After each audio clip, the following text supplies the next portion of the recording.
안녕하세요. 썰 푸는 여자의 화썰입니다. 오늘의 사연 바로 시작하겠습니다. 안녕하세요. 저는 얼마 전까지 시누이 때문에 한참을 속 끓이던 여성입니다. 저희 신랑은 시누이에 대한 애착이 엄청나죠. 자기 동생이라면 아주 끔찍해요. 저는 꼴 보기 싫어 죽겠는데 말이죠. 말 들어보니 초등학교 때 왕따를 당한 적이 있었대요. 그래서 더 애착이 간다나 뭐라나 하는데 저도 어릴 때 왕따 당한 적 있거든요. 아마 누구나 다 한 번쯤은 경험은 있을 텐데 지금 시누이를 생각하면 왕따는커녕 가해자였다고 해도 믿을 정도로 아주 자기 멋대로여서 진짜 왕따를 당했다는 게 상상이 안 간다니까요. 어쨌든 이 이야기는 8개월 전쯤에 시작되었죠. 시누이가 대학교에 합격을 했다길래 잘 됐다며 기뻐해 주었어요. 그런데 그 대학교가 알고 보니 저희 집 근처더라고요. 그러면서 시골에 사시는 시어머니께 전화가 와서는 현지가 사지생활도 한 적 없고 혼자 보내기가 너무 마음이 안 놓인다며 좀 당분간만이라도 저희 집에서 같이 좀 지내면 안 되겠냐고 말씀하시는 거였죠. 좀 생각 좀 해볼게요 하며 끊었지만 평상시 시누이 성격을 알고 있기에 절대 받아주지 않으려고 했죠. 받아주면 저만 개고생할게 뻔했으니까요. 그런데 신랑에게 말하자 신랑은 당연히 내 동생인데 자기가 데리고 있어야지. 그럼 누가 데리고 있겠냐며 절대 반대할 생각 말하고 선전포고를 하는 거예요. 그래서 제가 아니 아파트도 내가 해온 집인데 왜 내 집에 아가씨를 데리고 오냐고 나 아가씨 성격 받아줄 자신 없다고 자꾸 그러면 이혼이라고 저도 지지 않고 말했죠. 그런데 하루는 술을 먹고 와서는 무릎까지 꿇으면서 자기가 잘할 테니까 제발 한 번만 도와주면 안 되겠냐고 사정을 하더라고요. 또 그러니까 안 된다고 딱 잘라 거절도 못하겠고 결국 신랑 하는 말에 훅 넘어가 버렸죠. 그런데 그러지 말았어야 했어요. 예상은 했었지만 시누이랑 같이 살기 시작하자 하나둘씩 문제가 생기기 시작했죠. 시누이는 집안일이라곤 단 일도 안 했어요. 제가 속옷은 혹시나 망가질까봐 손빨래 하거든요.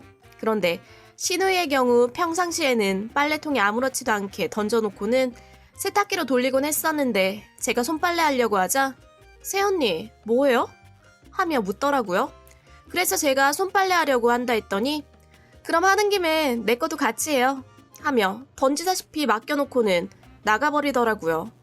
와 진짜 열받아가지고 아니 내가 하다 시누이 속옷까지 빨아줘야 하냐고요. 저 열받아서 당연히 안 했어요. 그랬더니 저녁에 와서는 진짜 새언니 더럽고 치사하다며 자기 오빠한테 가서 이러고 있더라고요.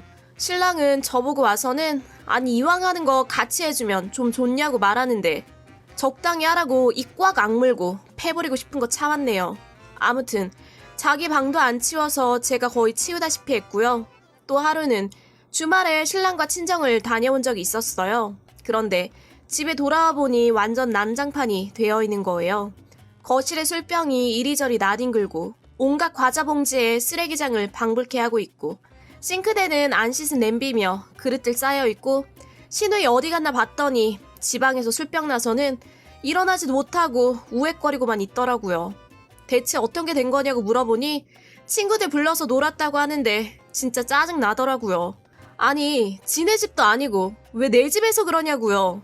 근데 더 짜증나는 건 신랑 누워있는 시누이 보더니 저보고 해장국 좀 끓여달라고 하는 거 있죠. 저 아주 먹고 죽어버리라고 청양고추 엄청 썰어서 국 끓여줬죠.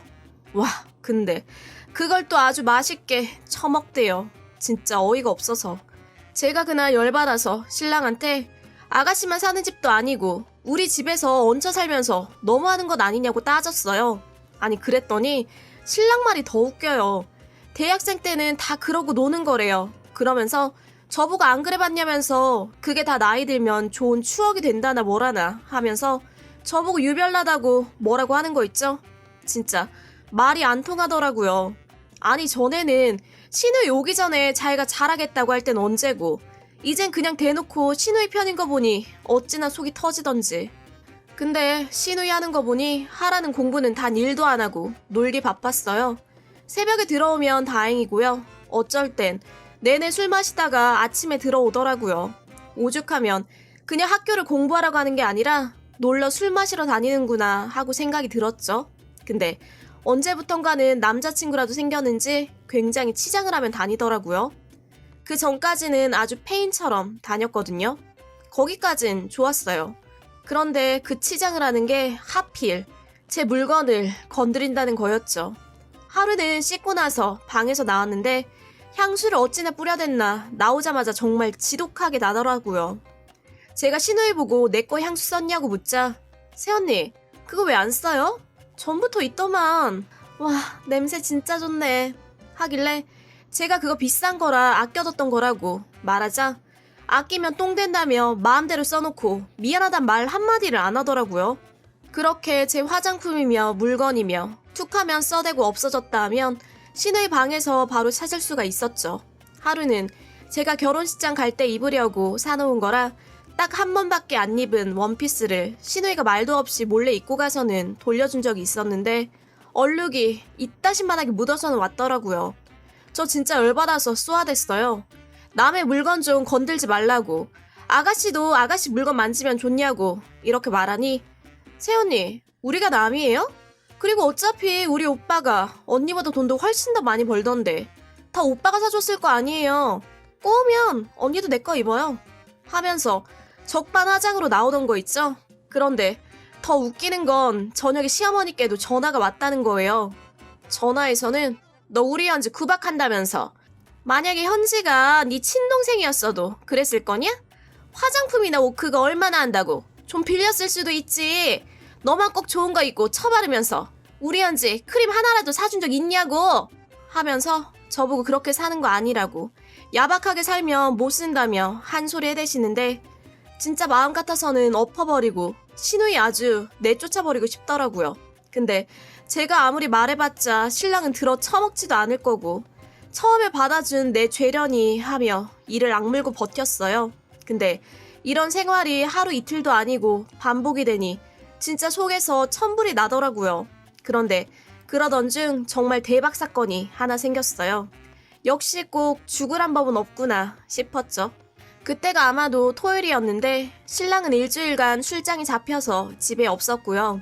저는 그날 밤 친정에 일이 있어서 하룻밤 자고 다음날 올 계획이었죠. 그런데 다음날 회사를 급하게 가야 하는 상황이 생겨서 어쩔 수 없이 새벽에 급하게 집으로 오게 되었어요.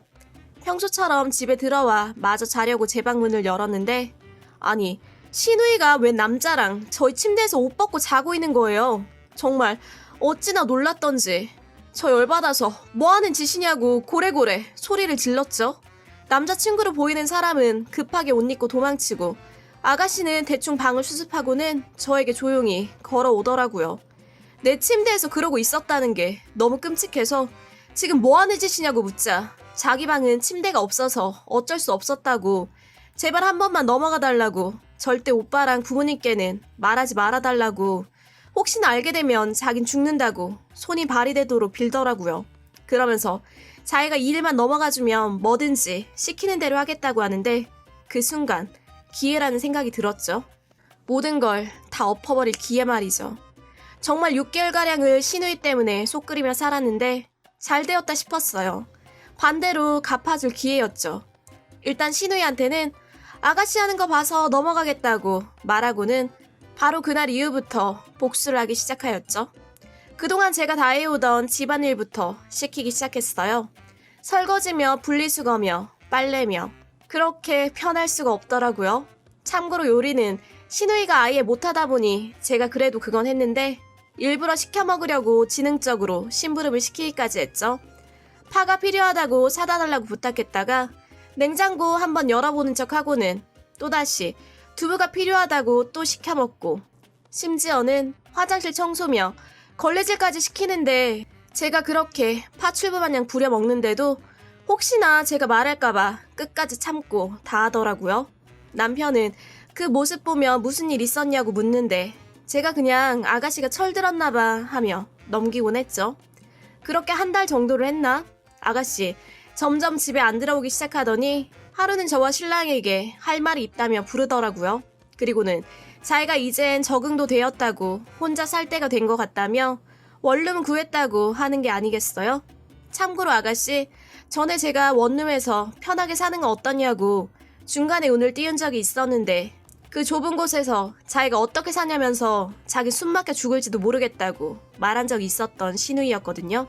그런데 내 눈치 보랴 집안일 하랴 평소에 안 하던 일을 그렇게 하려니 오질나게 힘들긴 했나 보더라고요. 갑작스런 말에 신랑은 좀 더 같이 지내는 게 어떠냐고 하는데도 아가씨 손사래까지 치면서 완전 질색을 하면서 아니라고 자기 이제 성인이라며 결국엔 자기 짐 챙겨서 자기 발로 나가더라고요. 저 시누이 나갈 때 그래도 제가 부려먹은 게 있다 보니 30만 원 쥐어주었네요. 그러자 시누이 짐 들고 가면서도 끝까지 비밀로 해달라고 저에게 속삭이더라고요. 그렇게 시누이 보내고 현재는 아주 속 편하게 살고 있네요. 스트레스가 없어서인지 얼마 전 임신까지 한 상태이고요. 역시 부부는 단둘이 살 때가 최고인 것 같습니다. 이상 사연이었습니다. 다음 사연이 궁금하시다면 구독과 좋아요 부탁드려요.